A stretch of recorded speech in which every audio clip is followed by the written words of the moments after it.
Well, this is Anthony Marquez coming from Glendora, California, and this is my fifth. We've survived 5 times, and we're doing very well. I want to give credit to my producer, who is a young man who is learning how to do this and has done a fantastic job. I would say that our last podcast with Michael White has been reviewed by many people, and you did a great job. You did a great job. So, but today, we have what I consider an icon of martial arts. He's written more books than I've read, and I've read a lot of books. But Sensei Patrick McCarthy, who is a Japan-trained accredited 9th Dan black belt in traditional Karate-Do with a Hanshi teacher's license. Now, part of what I want to discuss with Sensei is his resume, because he has a lot of accomplishments. If I read his resume, that would be the podcast. So I had to cut out a whole bunch of things that I would love to talk about, and I left the things that I think that the average martial artist who would be my audience would like to know. So he's a 5-time nationally rated fighter, kata, kobudo champion, 2-time North American karate champion, and 1-time world karate champion. Now, that 1-time world karate champion is the one that got my ear kind of perking up because of the Olympics coming up. You're also a 5th-generation master-level instructor behind your Okinawan teacher, Kinjo Hiroshi, who I believe passed away in 2013. He has Yudancha rank, and this is when I speak to people that have been around the arts for a long time, and you hear he's a black belt in Taekwondo, he's a black belt in Kung Fu, and he's got like 22 different ranks. My eyes always open up and go, yeah, right. But with someone like Sensei McCarthy, I will announce that he has ranks in Jiu-Jitsu, Judo, Yamaniru Kobudo, Japanese swordsmanship, which we had that in common. Shimabukuro Sensei was my great teacher before he passed on. So you've got a lot of Dan ranking, and maybe we can go into some of that as we dive into your history and into your life. You've been teaching since 1972. I started training in 1971. So that makes you older than me, and that's a good plus for me.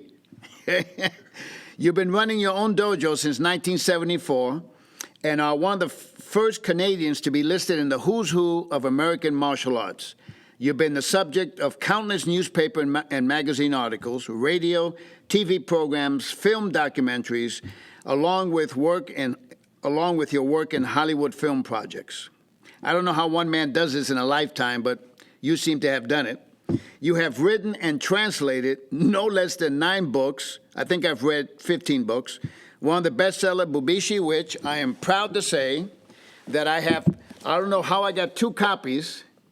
So you got double the money. You made twice as much on me. Unfortunately, they're not signed. So when I meet you next, I will have this in my hand. I also got one of your other books. And if I buy all your books, then I'd have to close my dojo down because I couldn't afford it. You also have forwards of no less than 24 books by other well-known authors and have been featured in not 1 but 2 separate books, signed by the great masters of today, Nakayama, Nishiyama, Merriman, and Ray Dolke, who I happen to have met in California. He's a great Shotokan man. You're responsible for having developed, and I didn't know this at all, the world's first government-accredited college level 2-year master's in instructor's program. I've heard other people have that claim about a college-accredited program, but I didn't know that you were numero uno. You become a lecturer, which go ahead. Hanshi, I'm so sorry to interrupt, and I didn't mean to. And I just No, go ahead. It wasn't a master's program. It was an undergraduate program hosted by the Ministry of Education in the Faculty of Health Sciences in Australia. And if you'd like, I'd be more than happy to talk to you about that part of academia Thank you for your correction. And you currently oversee your own organization with a worldwide membership, and we have that in common also. Most of my students are in Latin America because I'm Latino, and that helps out a lot. I got one in Germany, and I can't speak German, but fortunately he speaks English. Okay. So Sensei, And that's just the tip of the iceberg. That was just a small segment. And when you sent me the resume, I went, whoa. Now, I've got plenty of resumes by well-known people. And you are leading the pack with, it took 3 different sheets of paper to put it down. I think Michael White had 2 sheets. You had 3, okay? So, Sensei, there's no doubt that you're well accomplished, not only academically, but also as an author. But as far as I'm concerned, what attracts me is not only the books, but the knowledge that went in the books, and how I would imagine that you had to train, because I'm a worker. I'm a sweat man. I've earned all my rank. I've earned everything I've got through the dojo floor with all my teachers. And when I see someone who's done this academic job that you've done, I know that you've had to be on the floor to learn everything that you write about. Right? So I know that you're a man of the sweat, as I like to describe it, as I am, okay? So now there's some things in your resume that were not covered that I think the audience would like to know. Maybe they already know and I just don't know it. So here we go, okay? How long have you been training in the martial arts? A long time. Long time. A long time. Look, may I first say thank you for having me on the program. I'm very, very honored. I remember that we had corresponded a lifetime ago, really, with regards to, I think you just left Okinawa in 1985, and as we were talking about just prior to the interview starting. And then I wanted to do some research on you in preparation for today. And, there's always, especially with people who are successful, there's always lots to listen to. And I have to say, everybody I spoke to about you had absolutely nothing but wonderful things to say. And I know that I didn't actually know today was the 5th. I knew that you had just started, and I wanted to go to YouTube and watch. And what I did see, I thought was, here's a very seasoned professional. And then when I say professional, I mean that certainly in as a term with regards to integrity and character. You've spent your entire life in the fighting arts and looked in every source or tributary, including the source itself. And that says a lot for wanting to know as much as you can about a tradition that brings us both together today, not just the physical part. I often think about what it is that we do, irrespective of style, politics, or heritage and legacy. And I think that likening this to a pathway depends often how far down the path you get before it becomes evident that the destination is not the goal, it is the journey. And irrespective of the pathway, what one wants is a method that conditions the body, cultivates the mind, and nurtures the spirit. So the only thing left then are the functional practices that one uses on the pathway to enjoy that journey, so to speak. So I want to say, first of all, thank you for choosing me to be on. It's a great honor for me. And by the same token, I'm also, and just in the previous conversation before we went live with the interview, I know that you had Michael Jai White, and I was, I thought he's such a remarkable person, and you know that I have worked in the film industry behind the camera with actors over the years, and so there's one thing about having an online performance or persona, but then there's the behind the scenes being the person and the character they play are often two different things, And what I was most impressed with Michael Jai White was obviously his physical skills are peerless. He's at the peak of physical prowess in his young life right now. Technique is immaculate, but and while that was very impressive for me, what was more impressive was his integrity and the fact that he deeply respects tradition and the heritage of this culture. so I was very, and I was very surprised in a good or bad way, but I didn't know that he was your student. And so that is, they often say, judge a teacher by his students. Well, if that's the case, then, you must be very proud of Michael. Extremely proud. Extremely proud. The fact that he conducts himself in a way that is conducive to inspiring other young people to look at our tradition in a way that's not glorifying its physical brutality and violence, rather looking at it as a vehicle through which to develop character, personality. Absolutely. And the most important thing that I got from every time I watch that young man is the fact that, and while he can do everything that we were just talking about, it's that fact that it's the character building skills that stay with you across the spectrum of your life. Because it's one thing, when you're young to do this, as the world champion, here he is at 85 or 75, and while the body may not be able to keep up with what the mind wants it to do, the common thread that weaves together the fabric of this fighting art, irrespective of its name, is about integrity and character. Right. And that was something that really impressed me about him.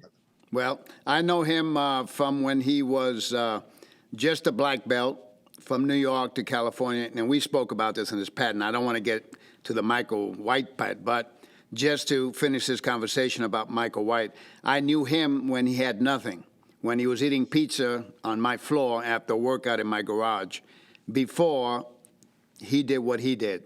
And when he came back to do the podcast, and I had my dojo full of my students who all wanted to meet him, it was like he had just stepped out of my garage again. Same attitude, same demeanor, same humbleness. His life has changed. He's famous, and he's off and running, but the same Michael. And so I told him in front of my students and on the podcast that when a teacher has a student who then moves on and does incredible things in his life, that the teacher always reflects back on what was he when he first started, and has that changed over the years to where he is today. And so I told Michael I was very proud of him and the way he conducts himself as a family man, as a husband, as a father, and as a professional. So you're right. You judge the student by the teacher, and if the teacher does the right thing, then the student or the apple doesn't fall far from the tree. But anyway, let's talk about your tree and all the apples that you've produced, okay? Okay, so, how long have I been practicing for? Yes, I'm still waiting for that answer. I have a calculator if you need help. So I'm Canadian by birth. And, I won't hold that against you, sir. Thank you. Thank you very much. Yeah. But the interesting part, geographically speaking, they say that 90% of Canadians live in 10% of our geography. And, the borderline between the United States and Canada, you see on the map as it kind of dips down like this. If you drew a line straight across, that's below the 49th parallel. So actually, most of us Canadians are all geographically living in the United States anyway. So yes, I meet you. Yes, I kind of meet you guys in the freeway all the time.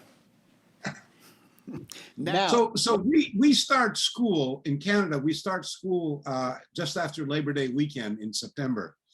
And when I was a kid entering junior high school, there was a documentary played, a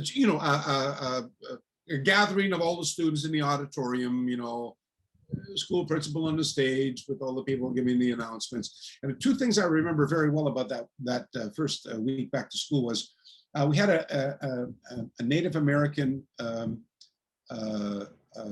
singer named Buffy St. Marie, came to sing a couple of songs on acoustic guitar, and a documentary film that was played. And the documentary film played was by the National Film Board of Canada, and it was called The Judoka. And it was a film that followed the life of a young Canadian airline pilot by the name of Doug Rogers, who had dedicated his life to judo as a competitive athlete. He'd won the Canadian championships and then the world championships and And then they followed him to the Olympic Games. He'd gone to Japan to spend a few months and wound up spending 6 years there, trained under the famous Kimura sensei. And so they focused on his life. And then in the summer '64 Olympics, he fought and defeated everybody, an unknown Canadian boy, until he got to the gold medal match and he fought the Dutchman, Anton Giesing. And Giesing was a monster of a human being in physical size and strength, and a very close match, but he lost. And so that documentary film was played. I was a kid. I was I was 12 years old, and I just went, wow, so anyway, that was in September 9th of 1967. And I would turn 13 at the end of the year that year. That's when I started, and I went straight down that weekend to the St. John Judo Club. It was run by a guy by the name of Carl Schell, Dutchy Schell was his nickname. What was that date again, Sensei? It was September 1967. 67, and you were 13 years old? Not yet. I was still 12. My birthday's in December. All right. Now I don't have to ask you how old you are, because now I know. 67. Don't ask me. Don't ask you. He's a producer, but he's lousy at math, and so am I. Oh, 60s. So that means you're younger than me. I have no idea how old you are. I'm 72, born in 49. Sensei, there you go. So, you are far my senior. Yes, I am your senior. So how about a couple of free books, huh? What's happening? Hey, I was just gonna say, I got the, like I write, a lot of people ask me to write forwards for the books and stuff like that.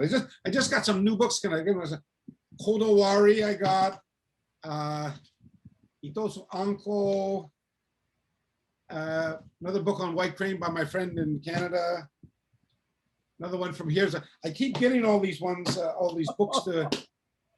Yeah, so there's never a dull moment, Well, Sensei, if you would like, you can send me a copy of your signature, and I'll do all the small stuff you don't want to do anymore. So now we know the time around that you got that interest and what prompted that interest. What I would like to know is, who was your first teacher? Yeah, so my very first teacher was Dutchy Schell, a judo instructor. That was a judo instructor. What about karate? Okay, so I'm the main Hombu dojo for our dojo in St. John, New Brunswick. I'm originally from the East Coast of Canada, by the way. It was on King Street, uptown on King Street. And almost in the same week that I joined, they said, oh, look at that. Now the children's classes are going to be over in the YMCA, which was a little actually closer to my home.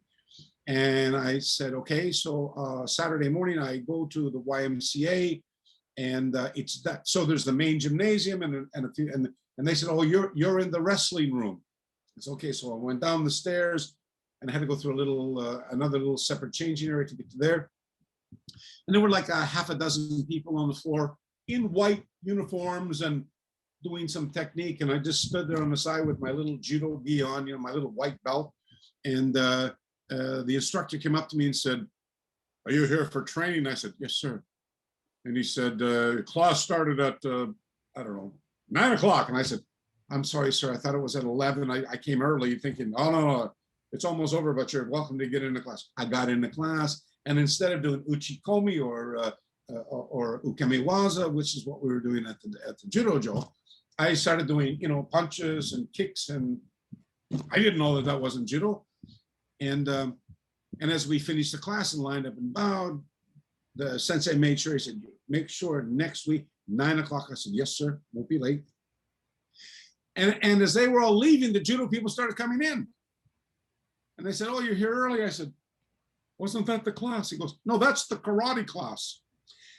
That was my very first introduction to karate. It's also in 1967, and my instructor's name was Adrian Gomes, which I think in Spanish is Gomez. And he was originally from Venezuela, and he was a university student at University of New Brunswick in St. John at the time.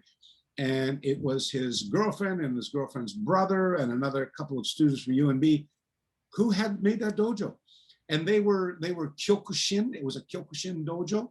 And he was a green belt at the time. And actually, and I always remember in the months and the couple of years that followed, the odd time he would go over to the front, he'd go like this and, okay, and now we're going to do this. And what I didn't know at the time, just being a kid, 13, was he was getting the next lessons out from the book. I actually have the book now here, and it was the 1957 publication by Oyama Masatatsu, What is Karate? I've got that book. Well, and what I wouldn't realize that several people in that book would later become my personal teacher. Like Richard Kim is in that book with Oyama at the back doing Yes. self-defense. Peter Urban is in that book doing self-defense with the women in the back, and I would come to know Urban Sensei as well. And of course, my own principal teacher, Kinjo Hiroshi, was the one who brought Oyama and Richard Kim together in the first place with Gogen Yamaguchi at a place called the Pilot House in Yokohama back in the 50s. So I say remarkable coincidence. My wife said, no, it's that. It's fate, believe me, take my word for that. And it's so interesting over these last 50 plus years, how so many of the players from that, it was a mistake. I went to the wrong class, and yet the wrong class turned out to be the pathway upon which. Correctly. And you know that back in the 60s, a green belt would have been as much a black belt as anybody. Oh, 100%. Because a lot of the teachers back in the 50s and were brown belts. I mean, I can name some teachers that we know about that are pretty historical and famous. And if you look at photographs of them when they first started, that wasn't a black belt. That was a brown belt. Can I just quickly, I used to be, some of my seminar sponsors are, you know them, they're very famous people. One of them was a gentleman by the name of William Domitrich from Covington, Kentucky. Chito, not Shito, but Chito Ryu Karate. Chitoru, I used to study Chitoru. Well, then you must know who Mr. Domitrich is, because he was Yes. the Chitosi's most senior American student. And he was also American military. Yes, he was. So I was teaching a seminar back in the 90s, late 1990s in Cincinnati for one of Phil Keppel's black belts. And then about 15 students showed up a little bit late for the seminar. And I noticed there was a little bit of not a kerfuffle, but there was a little bit of activity at the front of the dojo. And finally, the gentleman came to me and said, Sensei McCarthy, these people have just come over from Kentucky. That's a tri-state area, right? So he said, some people have come over from Kentucky. They'd like to take the seminar, but they're late. I don't want to let them in, but the gentleman wants to speak to you. And I said, yeah, sure. And the guy approached me and he goes, I am. And I'm like, oh, I know who you are. You're Sensei William Demetrius. Nice to meet you. I had met him earlier in Las Vegas back in the 80s during The Ozawa Championship. Yeah, and I remember talking to him. He wouldn't have remembered me, but I said, oh, yeah. And he goes, oh, I remember you. He said, but I've followed your career now. And he said, would you mind if we join your seminar? We're very sorry to be late. And I said, oh, please. Anyway, he attended the seminar, and all his senior students were with him. So after the seminar, there was the guy who hosted the seminar. His name was Mike Awad. After the seminar, Awad came to me and said, look at Mr. Domitrich has asked if you want to go with him, drive over, because I was off for the next few days.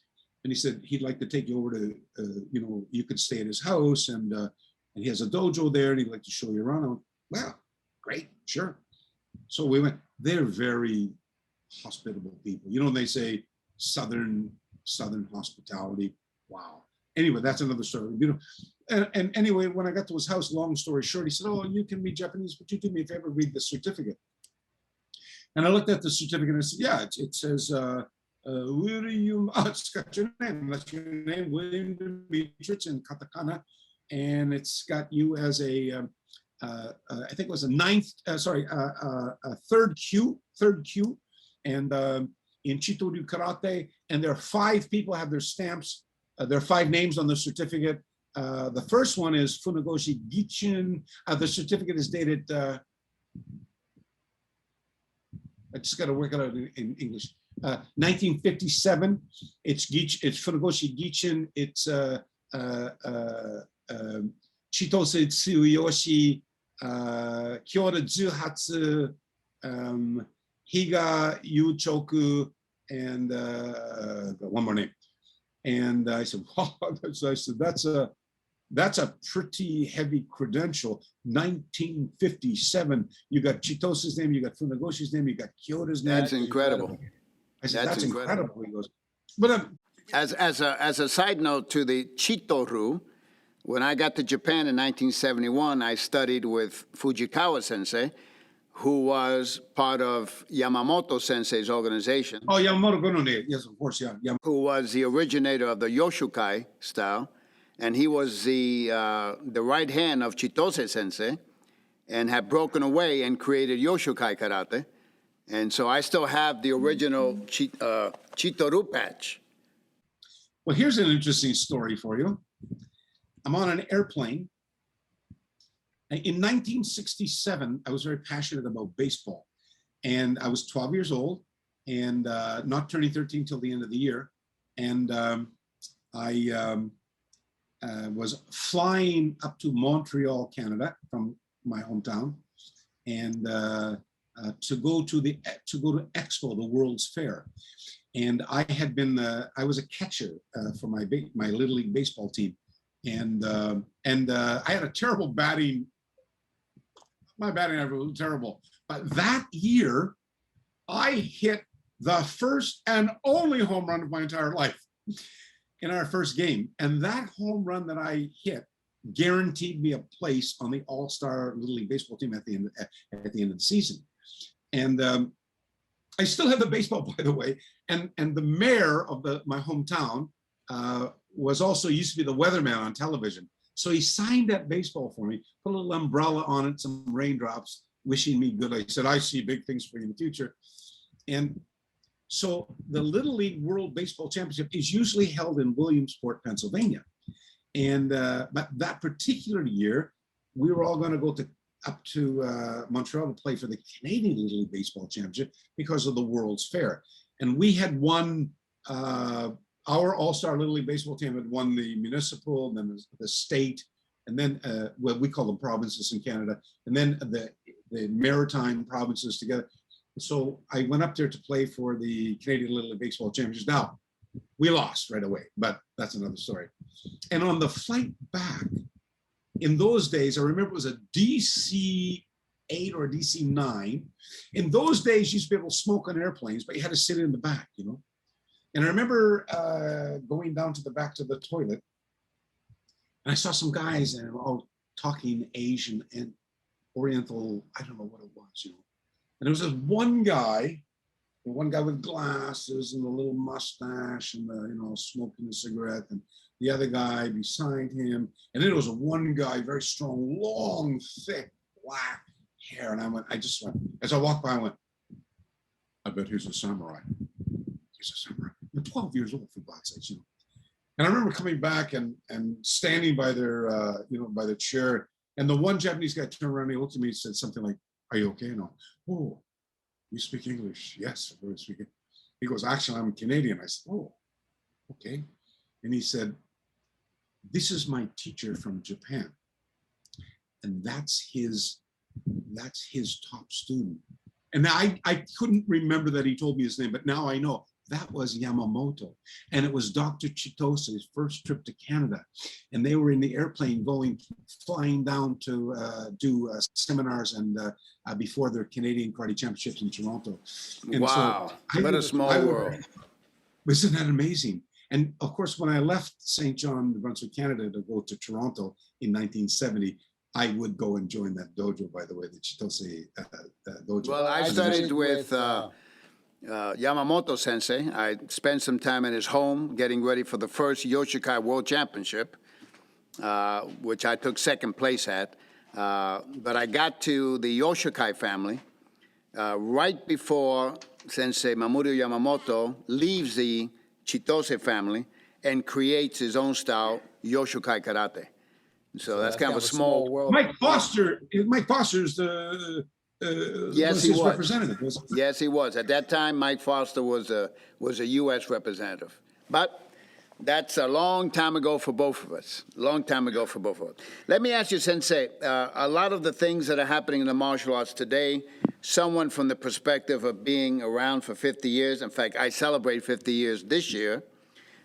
So we've seen a lot of things, a lot of trends come and go, uniforms changing, length of uniforms compared to WKF, and a lot of the things that deal with ranking, down-ranking, titles and positions. One of the things that caught my eye on your resume is that the phrase, and I didn't exactly know what it meant, it says that you were Japan trained and accredited as a 9th Dan. What does that mean to the public? Okay. Dan accreditation is a standard set of criteria set forth with which to evaluate one's skills as they progress from a level of let's call it a handicap, in order to be able to be considered, say, functionally competent, you'd have to follow a certain body of biomechanics in order to, say, have a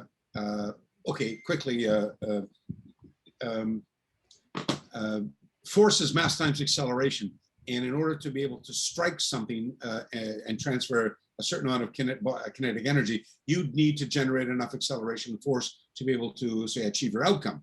And so in order to do that, you either know how to punch or you do not know how to punch. And in between accomplishing that particular outcome, there's all kinds of levels of competency, let's say. And so when someone is evaluating someone else from, let's say, one level of acceptance to the next level of acceptance, there's a criteria that they have to test against in order to achieve that Dan or that Q or Dan ranking. Okay. So that's the criteria, and the lesson plan is set. There's assessment criteria, and you have to be assessed by whoever's running the grading or the association or the organization, and they've established a particular standard by which you need to reach. And if, for example, there's probably a body of punches, kicks, blocks, stances, and strikes. There's an assessment on, say, kata, and maybe perhaps some kumite. And there might be something separate from that. There might be some, self-defenses or something like that. And if the body of officials, let's call them that, who are evaluating you deem that you are competent, you meet that particular standard, you then are rewarded with a stripe or a belt or a certificate or something like that. And I was part of a group that had this type of criteria set forth for DANs. And you may, or I'm sure you probably do know, that the Dan and the Q structured system was something that was brought into karate based upon a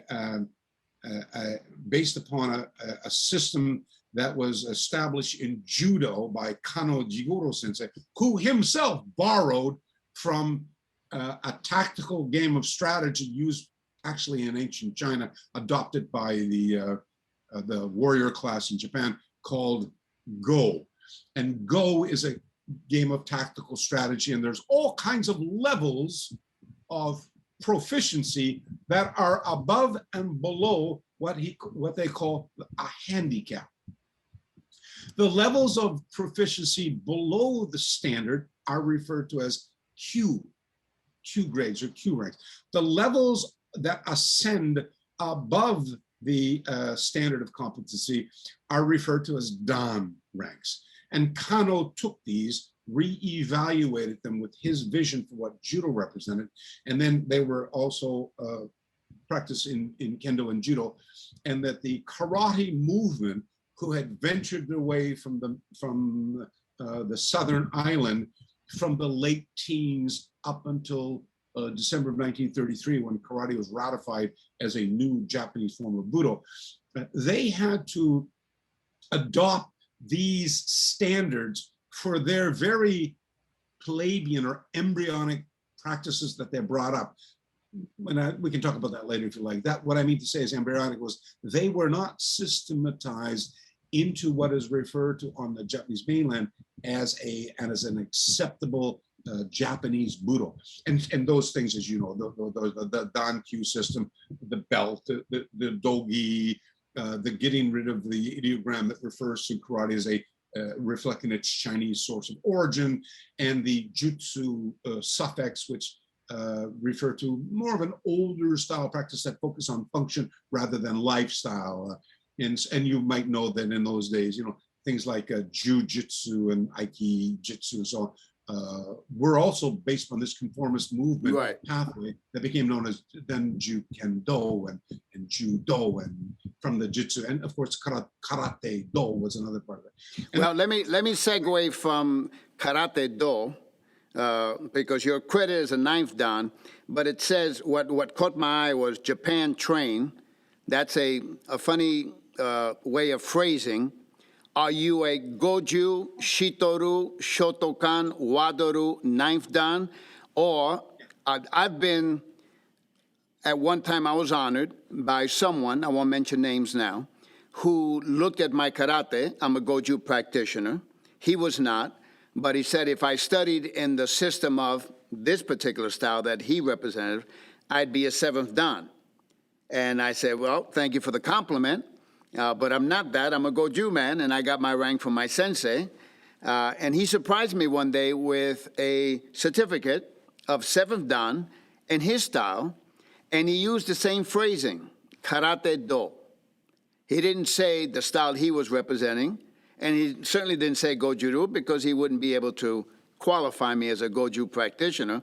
So when I read Japan Train Accredited, it sounded to me like the same thing, that you were evaluated, obviously, by a body of seniors. To be a ninth dan, that means you must have been accredited by ninth dans or 10th dans. But there is a system where, and it's pretty prolific now in the world, where people get together and they say, we think you look like a seventh dan in karate do, so here's your certificate as a seventh dan. So when I read that, I thought back on my association with a good friend who has passed, and what he told me, which I had never known before. Now I do know because I see it quite frequently now, people being promoted by organizations or by an association of seniors who get together and proclaim, you look like a 10th dan, here's your Judan, and here's your title of Soke. So my specific question is, your 9th dan, is it in a specific syllabus of Goju-ryu, Shotokan, Shitoru, Wadoru, or is it karate do as I understand it now? Karate do. And it was, I'll tell you straight up, it was awarded to me by Kinjo Hiroshi, who, as you know, was born in 1919 and died 2013, who was a student of Hanshi Chomo, Guskum Shimpan, Tokuro Amban, and learned as Yamaniru Kobudo from Oshiro Chojo. He's a prolific historian, writer, as you know, very well respected here. Was very well respected here in Okinawa, in Japan. And interestingly, there's that wonderful Chinese proverb that's about finger pointing at the moon, where the moon is representing all that one can see. The mountain refers to the arduous journey in life and the various pathways that go up the map. They say it doesn't matter which pathway you take, only that when you reach the summit, you only see one moon. And so using that in the background of the mind, often, and certainly at our age and stage, we meet many people who practice various different fighting arts. And yet, when we speak about that which there is to learn, we all seem to be in harmony with the goals. It's a pathway that must condition your body. It's a pathway that must cultivate your mind. It's a pathway that has to nurture the spirit. It's a pathway that has to be has to be functional with regards to real life physical violence, unless we're talking about a part of the art that is a byproduct of it. Like, for example, the sporting aspect. That is an element of a byproduct from the art that we practice. It is bound by rules and has specific outcomes, which is assessed by whoever the governing body is. That you can't bite, you can't do this, or if you hit that, you're disqualified. The source of origin from which forms the art that brings us together is in self-protection. There are no rules with regards to it. So sooner or later, those who practice a rule-bound or a cultural recreation and think that they're getting the real McCoy for dealing with self-defense, they soon find out that that's not the case.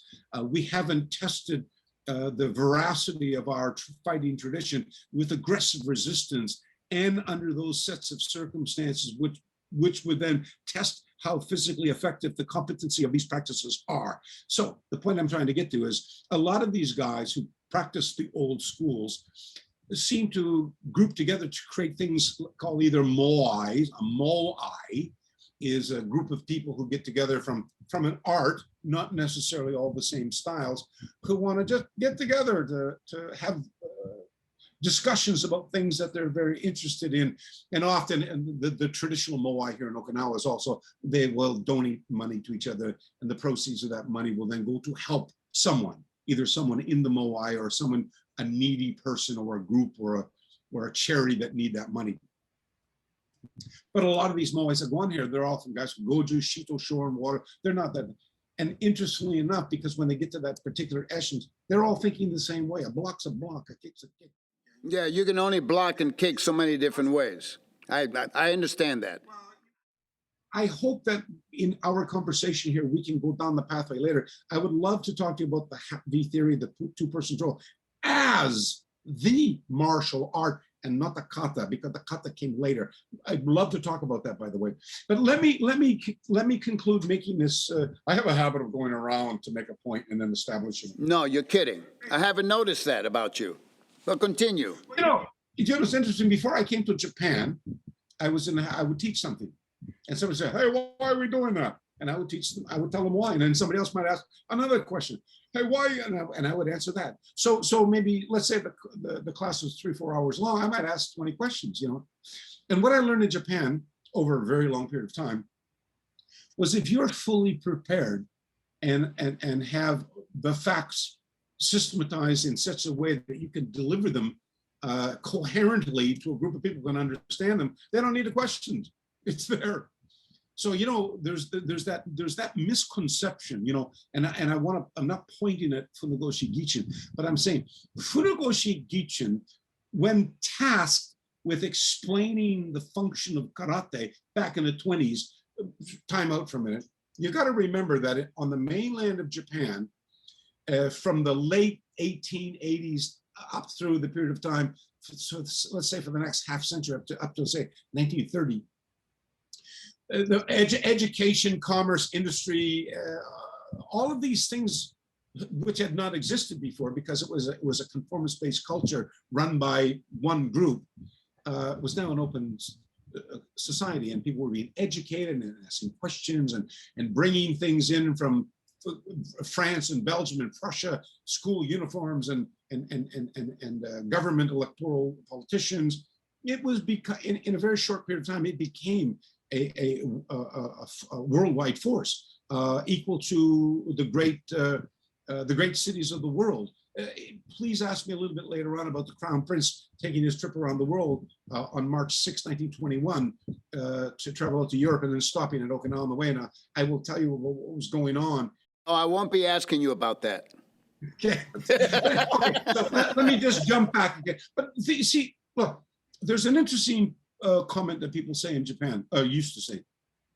They say that Budo, of which karate is an integral part, along with 7 other modern traditions, is a microcosm of the culture from which it comes, a miniature representation of its social values and cultural landscape. So in learning more about the culture, so too are you learning more about the art, and vice versa. Absolutely. And invariably, both of these roads cross, and they teach you more about yourself, because the art is not about looking out, it's about looking in.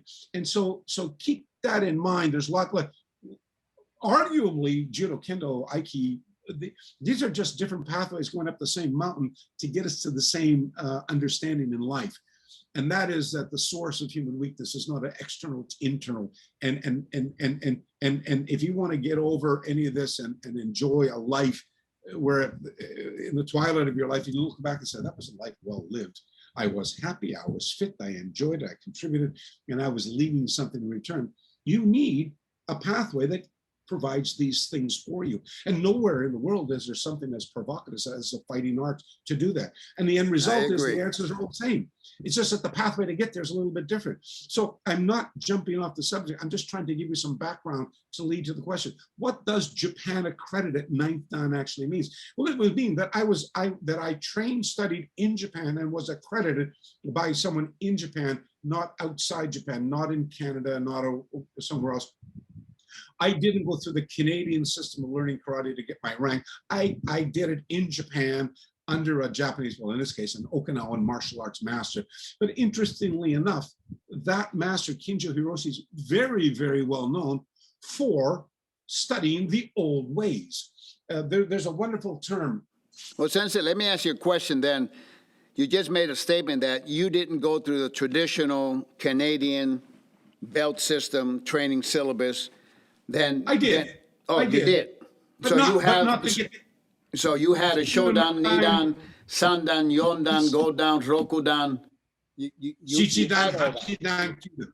I had them all, yes. All right, that's good. Still have the certificates. All right, and so I'm not going to ask you who signed all those certificates, because eventually I got to go to bed. So I'm not going to ask you that question. Listen, to tell you the truth, most of those certificates are all signed by either Richard Kim, the Dai Nippon Butokukai, or Kinjo Hiroshi. Well, you got some incredible signatures. I have many of Richard Kim's books. Never met the gentleman, but I read his books, and he was a well-read man, and was very influential in the martial arts. Very influential. Now, I've got to ask you this question, because this took me by surprise. I don't know you very well. Now I know a lot about you. But when I first noticed this, I said, at his age, at his accomplishments, the guy's an icon. Why is he moving to Okinawa? Now, let me give you a little bit of let me back up a little bit to provide, again, some context for this so that you know. So in 1985, I said, that's it, I'm going to Okinawa. And I went to Okinawa, and I spent the summer there. And, now, Sensei, are you married during this time? Yeah, no, I was single. Yeah, that's what I thought. I was single. Yeah, and so I people who know me personally, they know that trip for me was life-changing, life-altering, and I was very much a lost soul back in those days. And when I say a lost soul, I mean if you are from the old days. If you followed the tournament ratings from a Karate Illustrated magazine, Region 3 was all of Canada, by the way, and I was a top 10 rated competitor in Region 3 in those days, and fighting forms and weapons, by the way. But I was very, very exhausted, let me be diplomatic about it, about the games and the extracurricular activities leading up to who's going to win that tournament in whatever position, or whether it was A, AA, or AAA rated tournament. Right. I'm quite aware of the politics around sport karate.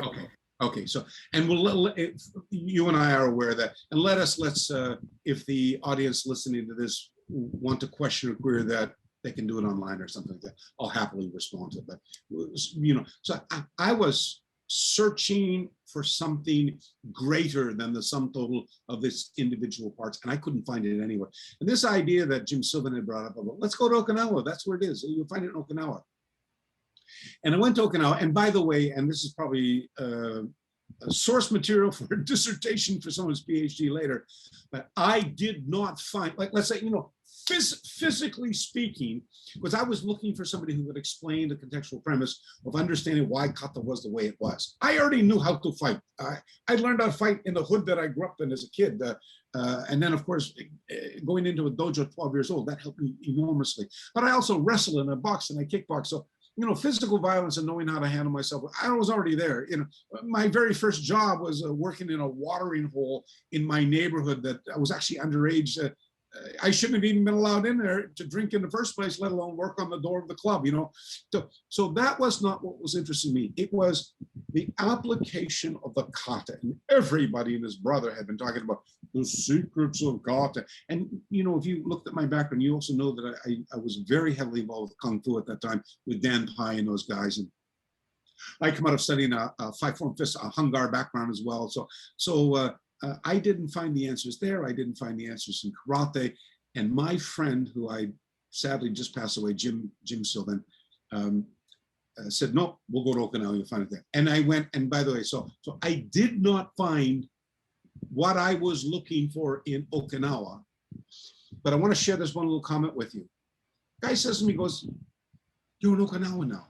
That's not where you were planning to go. I said, that's right. It may not be where I was planning to go, but it's where I'm meant to be. And the point being here is this. I had lived in Japan for 10 years, from the 80s to the mid 90s. I got a job offer in Australia by the guy who was the vice president or the treasurer of the World Karate Federation, who worked with Antonio Espinosa, another friend of mine, by the way. And that guy had attended a lecture I taught at a symposium and approached me later. He said, you're just the guy we're looking for in Australia. We want to make a government accredited martial art, and not just karate, martial arts in general, to accredit martial arts instructors because we're having so many problems there now. Insurance companies will not insure instructors anymore. They can't get hired in institutions and schools and stuff like that because they can't insure it. We need somebody now to come. And he said, I was thinking about doing a national coaching accreditation scheme. I remember I used to talk to Julius Theory and George Anderson about these things back in the day, about creating a system by which an instructor actually knew what he was doing, rather than, I'm teaching this because that's the way my teacher taught it to me, And the problem is that not everybody learns the same thing the same way to achieve the same outcome. Girls, children, boys, alphas, old people, challenged, whether they're intellectually or physically challenged, they don't learn the same thing the same way. They can't learn it. The brain's not wired that way. And yet, the acts of physical violence by which our tradition would be a means, they never change, nor do the principles which we refer to as immutable, they never change. The body dynamics, the way you generate kinetic energy, they never change. And he said, I know that this is your field from a pedagogical point of view, and I would like to invite you to Australia. A long story short, and we're going to pay you this much money, we're going to move your family, we'll get the visas and all that type of stuff. Sure. I went, I'll go. And interesting, at the very same time, I was also offered a job right here in Okinawa in a little project that was going to be called the Ryukyukan, which was bringing people together in one building. It was going to be a commercial entity on the bottom floor for martial arts supplies and dojo bar, so to speak. And then there was going to be an office space on the second floor. And then part of the floors upstairs would be a training area as well, and residential places for overseas students to visit. And the name of the game plan was to get them involved with the local community, farm them out to Matayoshi, Yagi, or Miyazato, whichever dojo, after they were here for a few months. And then they would take those traditions back to their countries. So it would be this wonderfully fused, interconnected martial art business, as you will. And I was all up for it. My wife went, no, I'm not doing that. And I went, okay. In those days, Okinawa was well known for a place for Japanese people to honeymoon and visit. Those days, you're talking what year? Yeah, sorry, the 80s. The late 1980s. Yeah, because we had already been there, and I was up on the mainland, and there's a martial art university in Chiba, just outside of Tokyo, and in a place called Katsura, and it's called in English, it's called the International Budo University at Kokusai Buro Daigaku desu kedomo. And every March during spring break, we would have what we call a symposium, a seminar, if you will. It was 4 days long. It was funded by the Budokan Foundation. It was hosted by the International Martial Art University. But you had to be a foreign resident living in Japan. We used to get about 100 people every year come out, and it would be broken up into what we call bunburyodo. You know, there was the pen and the sword. There was the hands-on part about swordsmanship, sumo, judo, kendo, and the karate. And every year we'd have a special guest, either Yagyu Shinkageru or karate, or we had who would be the special guest. And then every resident we'd have a university lecture hall, lectures, and all being translated into English and stuff like that. And John Halpin, who was the president of the Australian Karate Federation, that's what caught his eye, and that's why he wanted to bring me to make something similar, but something greater than just a national coaching accreditation scheme.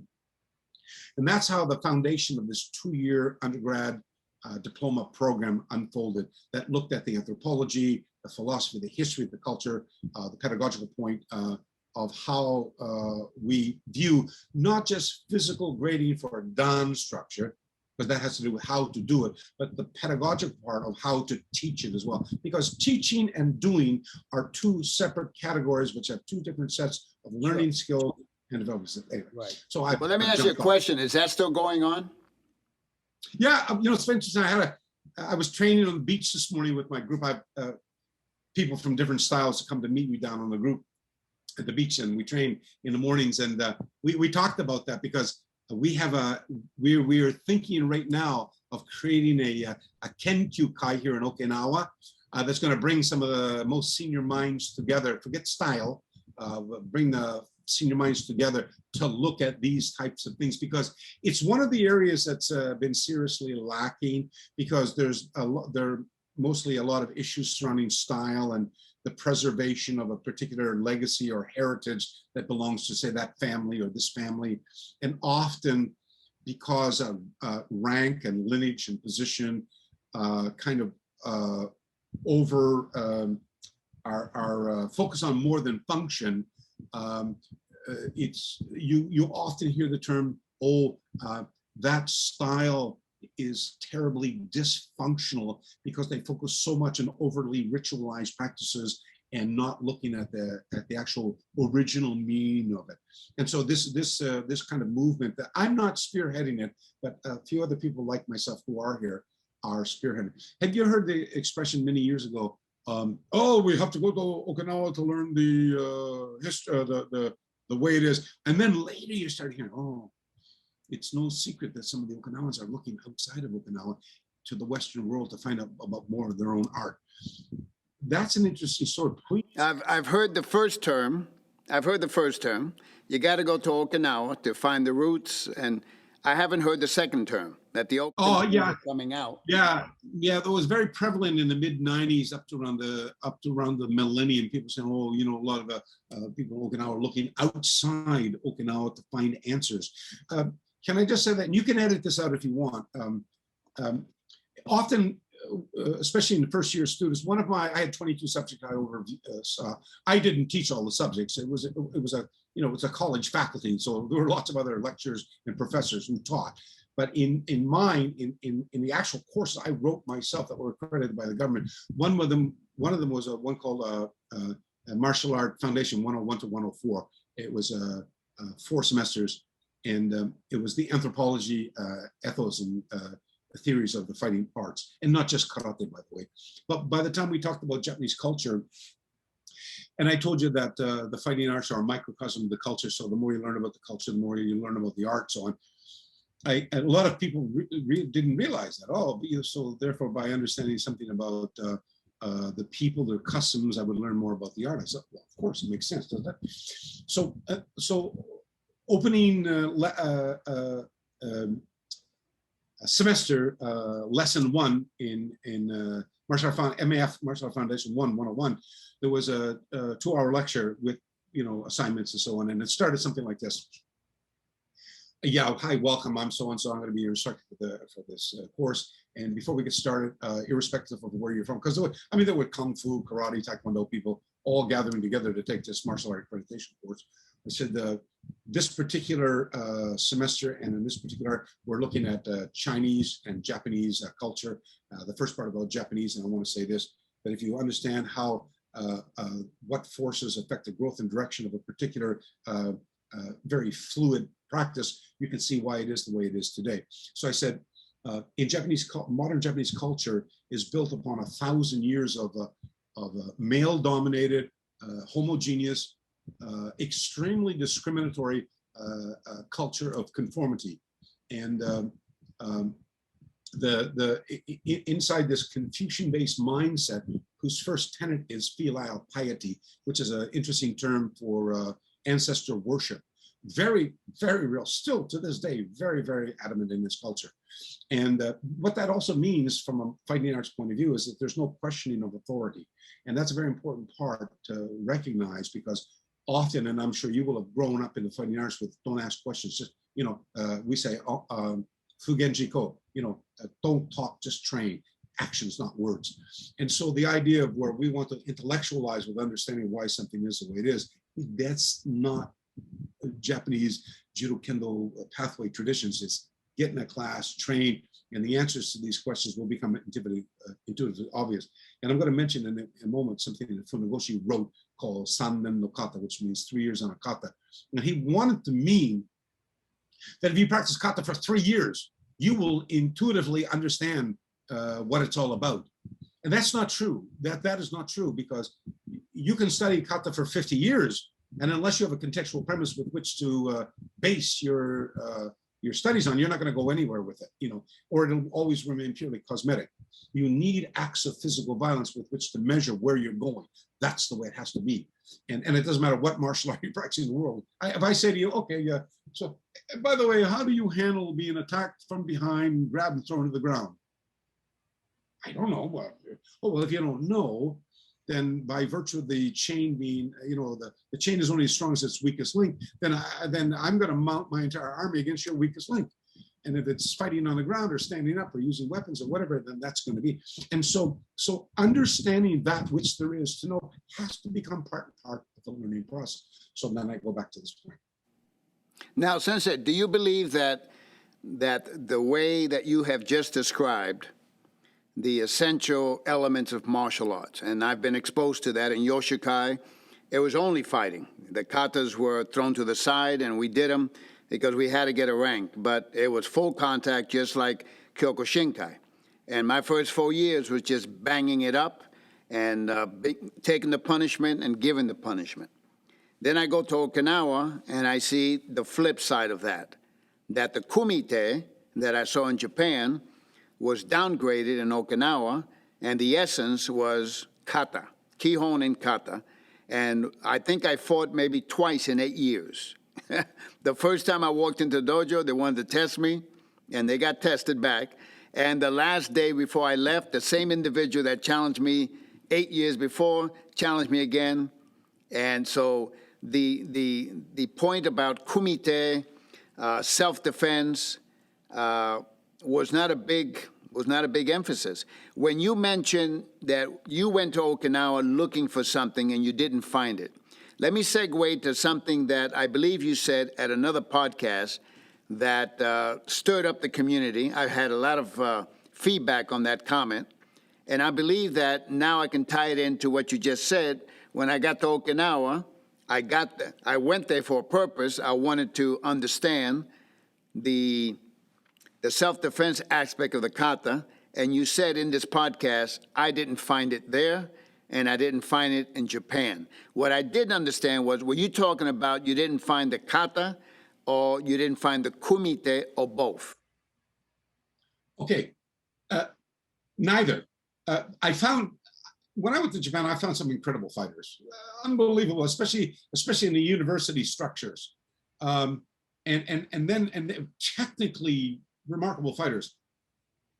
The first day I stepped inside the Ikebukuro Hombu Dojo of Oyama Masutatsu, I also found another series of fighters that I wouldn't say when I say competition, because their fighting skills and their structure for the tournament is completely different, because these guys are human warrior machines. Right. So when I say I didn't mean I didn't see great fighters. I found remarkably athleticism at almost every junction. On that point, I was looking for this. So when I saw a movement like this, or the guy went, hey, and I think I could figure out what the punching part was about. But what the heck was all this stuff? And what like if it's all just about punching and kicking, why all this other stuff? The other stuff is what I wanted. I wanted to understand which contextual premise is that stuff functionable. Can we call that bunkai? Look, the word bunkai. Yeah, overused. It's a borrowed term when you look at the analyzing grammatical structures in the Japanese language. Because the Japanese language is a very pictographic style. The ethnology is deep and long. And I mean, it's interesting if you were alive 5,000 years ago, a guy just drew a little picture of a fish, and you looked at it and went, fish. So if you could live for 1,000 years, you could see how that sakana, the word fish, evolved. You know what I mean? And now when you look at it, you can't determine that that's a fish, but in a very abstract, very subjective way, you can see it if you trace it back how it was a fish. And if you were able to follow that along its historical journey, you would understand that. But we don't know that, we don't understand it, and therefore someone has to teach it to us. At one time, the body of information that brings us together, that is now called karate, is a very, very shallow look at a very deep understanding of a wonderful art that once existed. I will tell you, just ask me, I will happily tell you what time frames and what things happened historically and anthropologically, that the hands-on function of what we now know as the secrets fell quietly dormant, and why the focus of attention went to something else. And then later, why this came back and was re-embraced again on the Japanese mainland for a purpose different than its original function. I believe that to be true. I lived in Okinawa for 8 years, in Japan for 4, and the word bunkai was never said to me. No, it's a term that the kendo people use it in the 1880s, 1890s. You couldn't very well, you know what a sword is. I have a razor blade this long, and I slice it with it, you're dead. So I can't really say if I did this, because your arm would come off. So it was largely in law enforcement and military that kendo was brought back in again in the late 1880s. But Sensei, let me kind of bring you back to the original question, because this is what a lot of people understood. Whether it's misunderstanding or not, everyone has their own interpretation. When you made that comment about not finding it in Okinawa, I was confused when you mentioned kata. So that's why I was assuming that you were talking about, I didn't find the functionality of, right? So we go like this. What is that? What does it mean? Is it just a function of the hands moving? So the word bunkai always comes up, because I understand what you're saying from an academic standpoint, but you're talking to the audience, and not many people have your credentials academically to understand what you're saying. So I'm using the word bunkai because that's the topic right now that's hot all over the world. When I was in Okinawa, never heard the word bunkai, and I learned application, but my sensei never said, here's a bunkai to superimpe or whatever. It's since 1985, as far as I'm concerned, it's a new phenomenon that everyone has to have the answer to every technique and every kata. And so they teach something, they call it bunkai, and many refer to it as the original bunkai, which from my perspective, okay, you can say whatever you want to say, especially in Goju-ryu, because that's what I study, Goju-ryu. But I'm in the mecca of Goju-ryu, studying for one of the top men in Goju-ryu, and I guess I missed out on that lecture from him on this is bunkai, and everything you do has an so the point I'm trying to get to you is, you made a comment that gave the impression that Okinawan karate does not have that explanation, and you didn't find it in Okinawa. So I'm giving you the opportunity to maybe clarify the statement as not a derogatory, which is how it was taken by. As you know, once you say anything about any art, that particular segment of society will say, the devil, the spawn, that's who he is. How dare him talk about Okinawan karate? Because I've been attacked also. I've said things, but I lived there for 8 years. I've got experience. I got hands-on. So when I make a comment about Okinawa, you can tear it apart. But unless you've lived there for 8 years or more, you don't need to talk to me. I've lived there for 8 years. I saw things behind the scenes. So when you made that statement, part of me said, when I heard it, boy, Sensei has some guts. He's got some, you know? But I did want to get the clarification from you. Were you talking about the essence of Okinawan karate? Forget about Japan. I'm not interested in Japan. It's not my world. Okinawan karate is my world. Were you saying that in the kata, as you understood it, you didn't find it? You didn't find the essence in Okinawan karate? Yes, that's exactly what I said, and that's exactly what I meant. What I meant to say, okay, sorry, if there was a clarity. My apologies if it was not clear to people. Absolutely, 100%. And let me also say this, because today in the world of people studying the arts and coming to Okinawa, you know how commercial it's become here over the years. Absolutely, Sensei. And look, even though I've only been back here 6 months out of having lived in the country for 10 years before. You got to remember, my wife is Japanese. My children were born here. I mean, my wife, my daughter and son are still here. I have a doctor and a lawyer, children who live here. They're still Japanese. So I have had a very embryonic, a very symbiotic liaison with this culture, even though I left it to go live in Australia or live and work in Australia. But here's the point: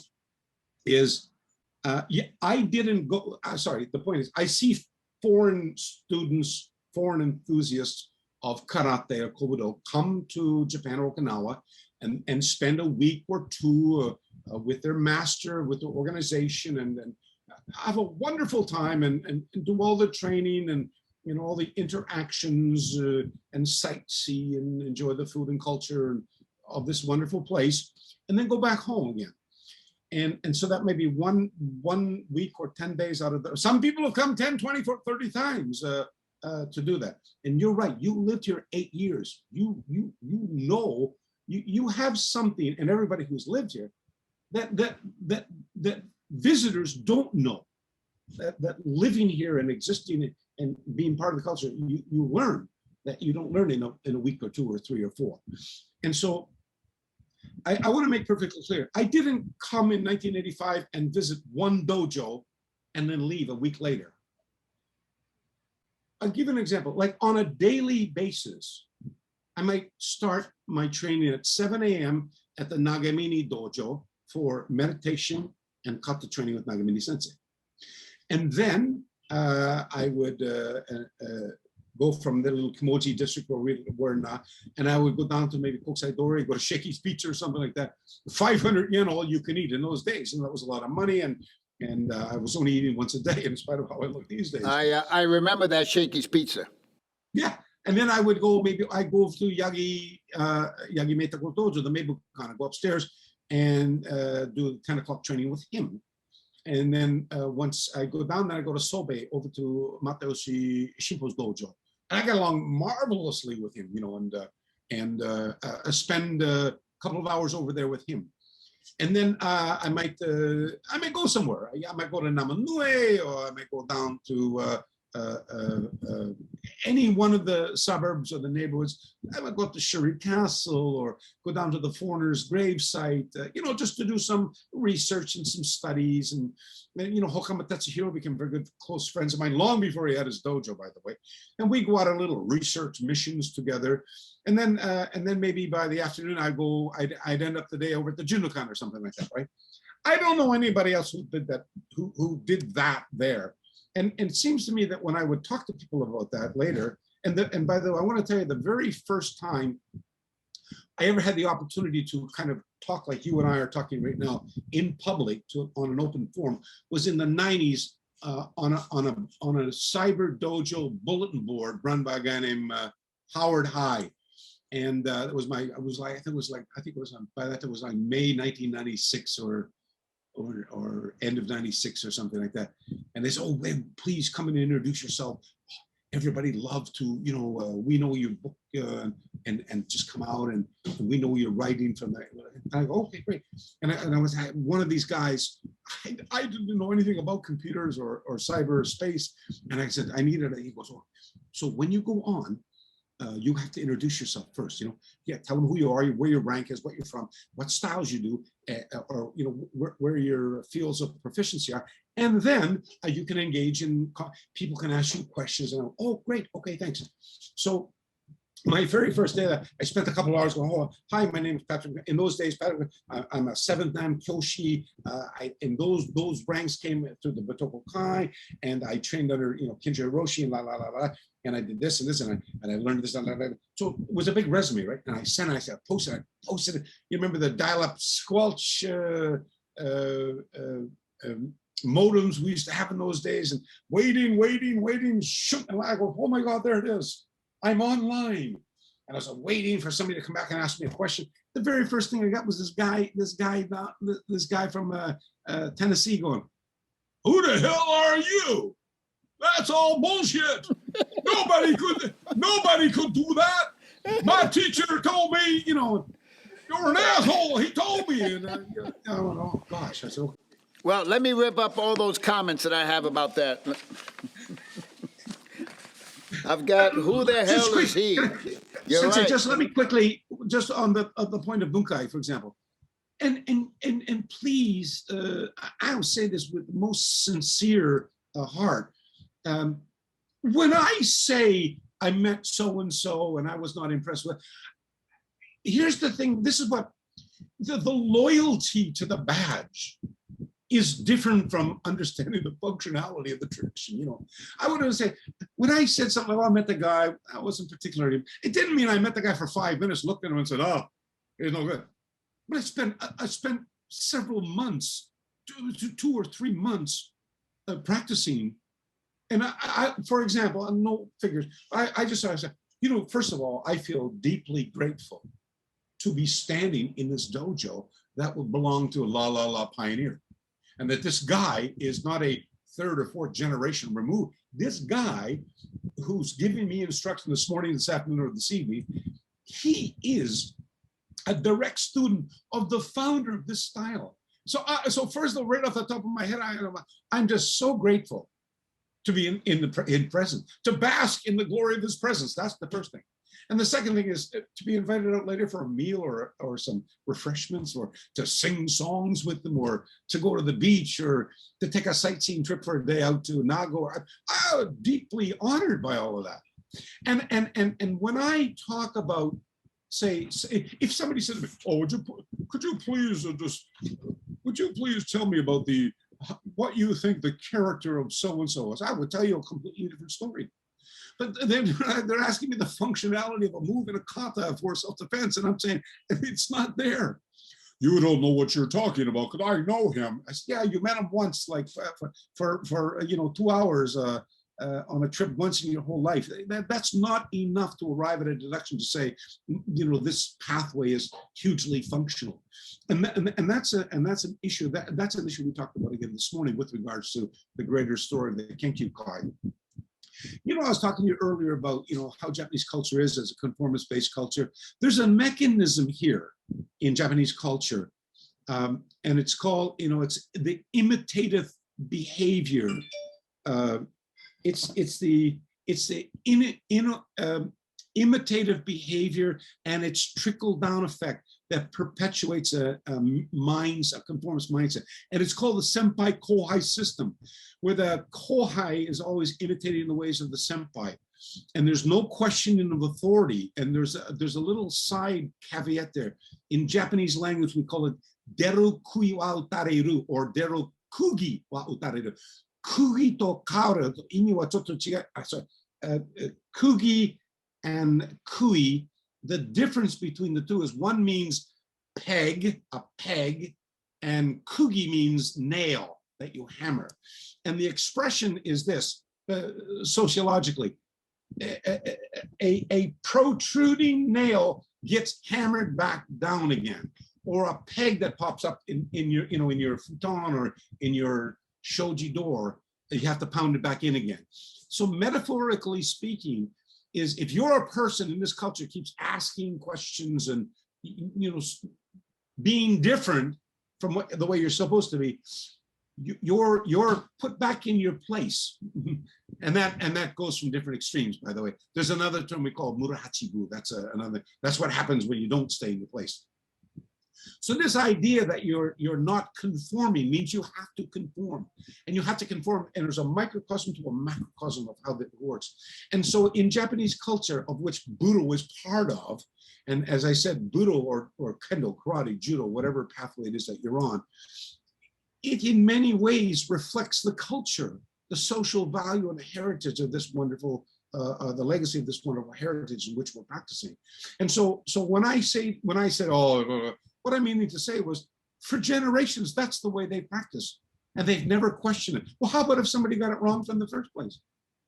How about if the guy responsible for passing it on from the guy who may have been the pioneer, how about the pioneer? How about if the pioneer never got it? I always think that these people go, oh, the pioneer was fighting his way through it. No, not at all. A lot of what we practice for karate today comes from a tradition that was learned as a cultural recreation in the school system. Had nothing to do with what was going on back in the days when you had to battle for life and death. So, well, Sensei, I've been told we got 10 minutes left.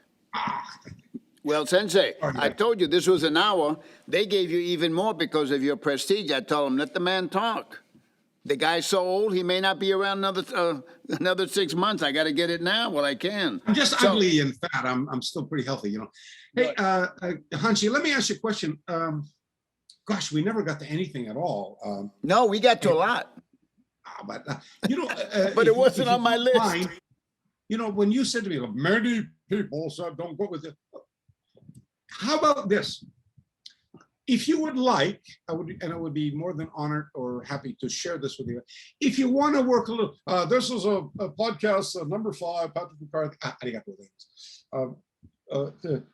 But next week, I'm going to have subsections over here on Patrick McCarthy telling you about this and this and this and this, just so I can be on record for those people who don't like me, and get them to, I'll ask them this. I will happily respond to those, or I will happily say, here's why I didn't think that guy was functional, or here's why I said that about this particular comment. So there's no mistake, and it's on record why I said what I did. And if you want to know who I said it about, I'm happy to do that. I hide transparency. My second name. I'd love to do that. But often what happens is somebody will hear one thing or and then they like me, they're entitled to their opinion. Right. If they don't like it, that's what I don't like. Let me be transparent with you. I got a lot of feedback on a lot of people. I got feedback on the people who gave me feedback. And I know from experience, being around for 50 years in the martial arts, that everybody has their opinion. Everybody has a slant on the truth. I understand that. And so I didn't have you on here so you can clarify and defend yourself against the comments of A, B, and C. I don't do that, okay? I did do my due diligence, as I should do, to make sure that you didn't do anything illegal, immoral. Then I wouldn't have you on a podcast. But what I got was the guy's very opinionated. The guy is very this, very that. And I said to myself, hey, that sounds like me. I've got a lot of opinions, and I've got my detractors, but I'm an honest, I have integrity, and my reputation stands on its own. I don't have to defend myself. So I don't want you to think that we have to do another podcast so you can defend yourself against your detractors. I am sure that with your credentials and with everything you've also earned your detractors, because you're not perfect. No one is perfect. No one is perfect. So you've earned everything you got, the good, the bad, and the ugly. Hanshi, thank you very much.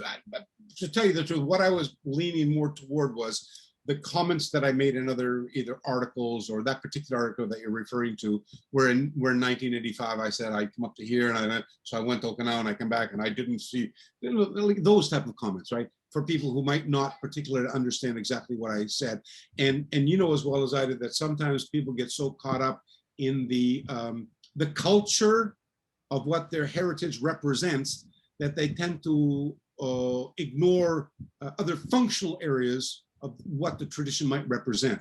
I understand that. I understand that statement. Yeah, and like, so if that part needs any clarification, I am more. No problem. Read the article I wrote for Bugeisha. I wrote the first article for that magazine. As I told you, Angel Limas was my student at the time, and I was his first article. I had just traveled to Okinawa. That's once I left after my 8 years, and I went back to Okinawa, and I met Kaisho Isa.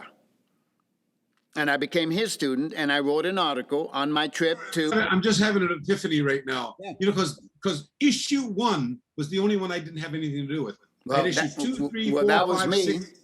That was me. And in that issue, I made a comment, not derogatory, not intentionally to defame my teacher, but the students that remained in that family, once I left, read that, and almost to the same expression as when you said, I went to Okinawa, ironically around the same time frame that I was leaving Okinawa, and you said I didn't find certain things that were functional and so on and so on.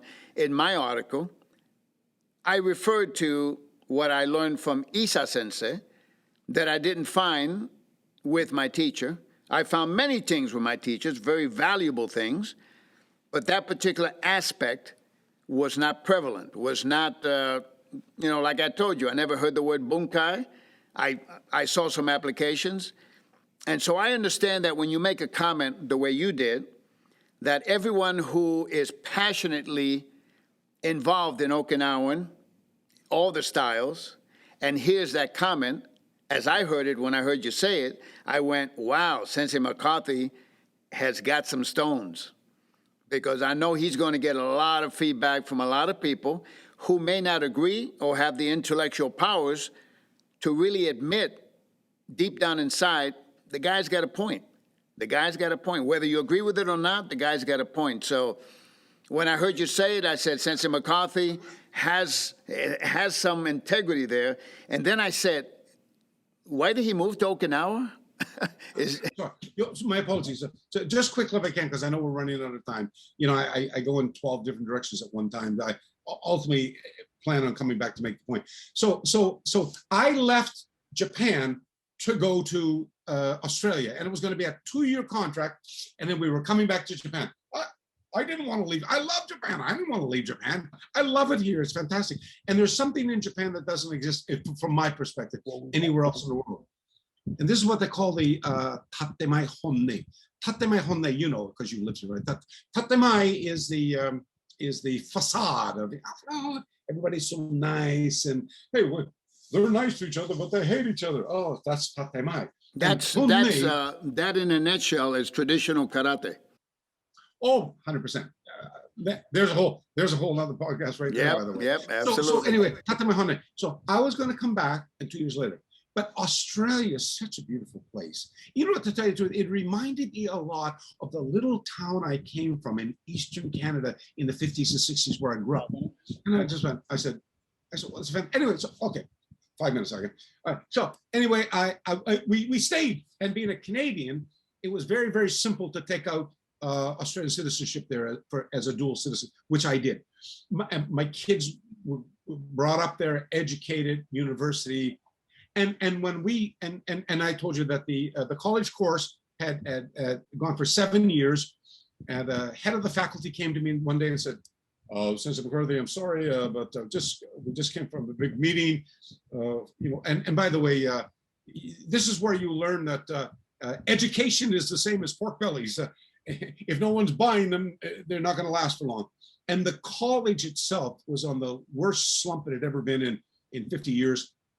And he said, there are several courses that we're going to cut because they are a threat to our profit margin. The revenue stream is not strong enough to keep it. We're going to get rid of them. We're going to bring in new ones.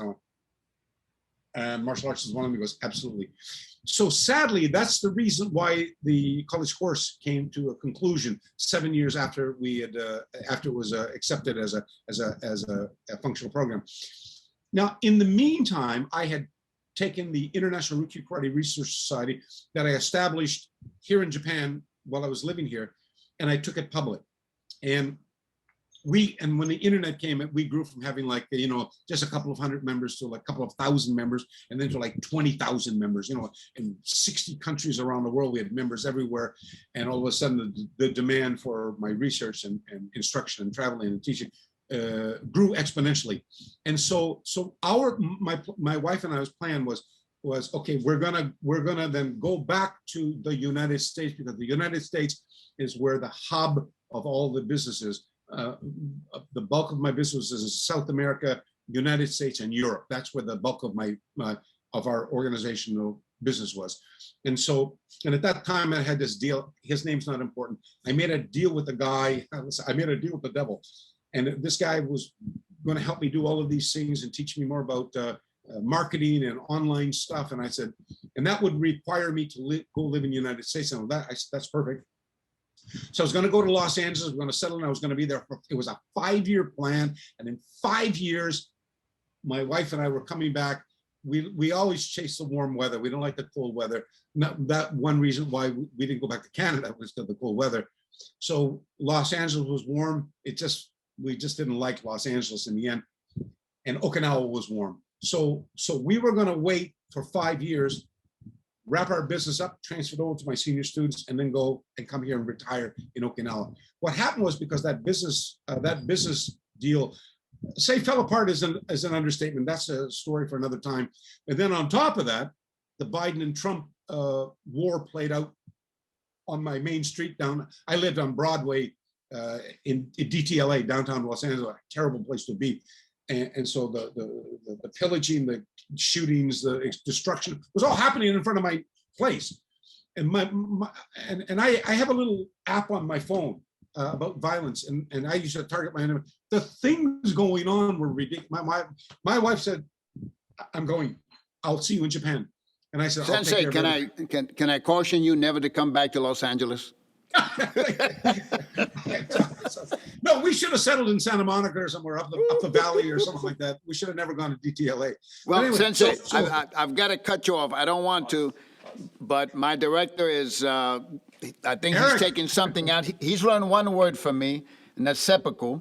And he's saying, I'm going to do it to you if you don't cut this man off. Okay, so, Sensei, I have to say that many of my questions, I simply didn't have the time to ask you. You are a wealth of knowledge, and in my opinion, you've earned the title as an icon in martial arts. It's kind of an overused term, especially in martial arts.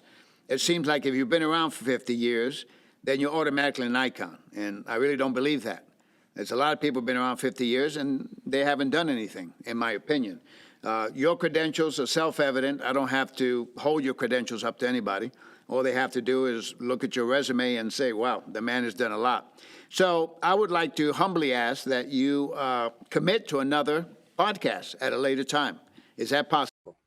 Oh, I'm glad you offered me, because I was just thinking we didn't get as much done as I like, because I'm talking about so many other things. I would be very grateful if that was possible, and maybe focus my attention more on answering the question rather than coloring in the shades of gray in between. So thank you. Sensei, yes. when you extemporaneously, and that's a gift also, that's a talent, because I know, when you go off in all these different directions, and you, as you put it, you color in all the things that people that may know you a whole bunch of say, you know what, I didn't know that about Sensei McCarthy. And I was wondering how he got from Canada to Okinawa to Japan, and then those things are very valuable. It's like a conversation between two men, both seniors, both in their world have done what they've done, and then you've got an audience of young people, because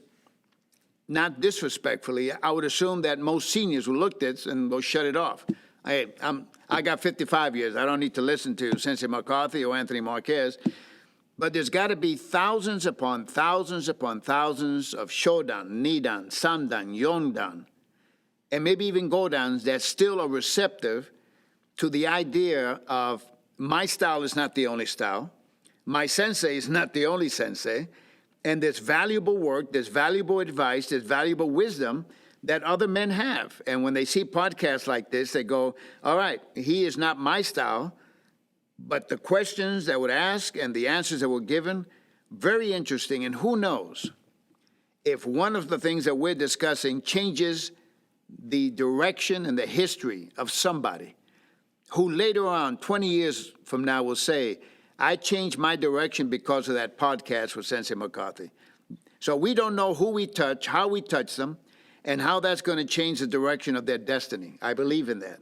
So when you go off and you color in the pages and you talk about the baseball as a as a 12-year-old kid, who knows who that's going to touch. So I appreciate everything you've said. I've learned a lot. I've got all your books. I expect to get a couple of more books in the mail from you, maybe with your signature, maybe, I don't know. I intend to see you in Okinawa. I have a trip planned. I want to see Kaisho Isa. I know he is not well. And I want to see Sensei before something happens. I couldn't go. As a side note, my granddaughter is a police officer on Yokota Air Force Base. So ironically, my granddaughter. I used to live very close to there. I know it well, yeah. Well, I was stationed at that base, and when my granddaughter said, hey, Grandpa, guess where I'm going to be stationed? Okinawa. Can I study karate? Because she's a black belt with me. And I said, unfortunately, because of covert, you can't go anyplace. So I told her, as soon as it opens, I'm going to go. Is she on base right now? She's on base right now. She's a security officer, and I'm trying to get to Okinawa before she leaves, because I want to be there and say, this is the post that I walked past as a first sergeant going to and from Shinjo and Kanai's dojo. So I got to make the trip. Secondarily is because of Kaisho Isa, Osoke Isa from Ofuchikuden Kobujitsu. He was sick when I went there in 18, and I want to see him, and I need to see him, in fact. So hopefully when I go there, I'll have a friend waiting for me. You just let me know. I'll happily come pick you up from the airport myself. Good. You'll save me the trouble of having to depend on that other guy. You know what? I have a good friend, Ron Nix. Don't know if you passed. Oh, I know, Ron. Ron and his lovely wife have been so good to me when I first came here. Well, look at that. Because Ron Nix and I were stationed at Yokota at the same time. Oh, for God's sakes. And he was part of my team that I formed that went over the Pacific to fight in Dukata, the Habus. And then Ron was a kung fu guy at the time. Yeah, sure. I've been to Ron's fight. I've been to his dojo. We've been out enjoying meals together. I absolutely love his wife, and the dance tradition. Yep. The son's a rock and roll star here. Yep, he is. So next time you see Ron, you tell him you just spoke to Anthony Marquez. And in fact, we were just talking, I think 2 days ago. I asked him to check on Sensei Isa to see if he was okay, and to give him a message that I'm thinking of him and that I plan to go see him as soon as humanly possible. Well, my wife and I we're looking to buy a piece of property here up near Chatan, and that's up, where he is, Yep. near gate 2 there. He's got a great big place, and yeah, so and we want to do the same thing as well. But so we're down here on the other side of Tomigosuko, right on the water here. I mean, the ocean is just a stone's throw from here. It's a beautiful place. Really, this is very expensive here, and I kind of want to be more in the countryside up around Yomitan, up around that area around there, and kind of get away from the sea, the ocean side. Beautiful here. Don't get me wrong. And Ron was very nice to take me around and show me some places up there, but I just kind of reconnected with a guy from Atlanta, Georgia, who I hadn't spoke to for a very long time, and he's very big in the karate world, and he has his teacher here is a very powerful karate icon, if you will. There's also in the real estate business, and he's over I in know who you're Japan. talking about. Shimbuku Sensei, yeah. Yes. I slept in one of his homes. I took a team of 14, and I didn't make hotel arrangements. And he remembered me from the Shinjo days, and we met at a function, and I told him my ills and said, do you know of a hotel? And he said, you don't need a hotel. I'll let you stay in one of my properties. And 15 Americans slept on the floor, on tatamis, and it was the greatest gift he had given someone. I'll never forget the kindness of that teacher. Just an incredible man. He'd hosted me at his home in Atlanta, Georgia. Actually, to tell you, I was just on my way back from Venezuela from teaching in Venezuela. Wait a minute. Leave that story for the next time. Thank you, Sensei. It's been a pleasure and an honor to know you and to speak with you. I look forward to our next one, and I definitely look forward to Okinawa and sitting down and having a great meal at your house with your lovely wife and your children. Thank you so much, Sensei. Having lived here, there's an interesting expression that we all share in Okinawa, Icharaba Chori, which means once we meet once, we're family forever. So, of course. Sensei, thank you so much. Thank you very much. Thank you, Sensei. God bless you and your family. Thank you, Hanshi. It's been my pleasure. Thank you. Yours. Until next time, Sensei.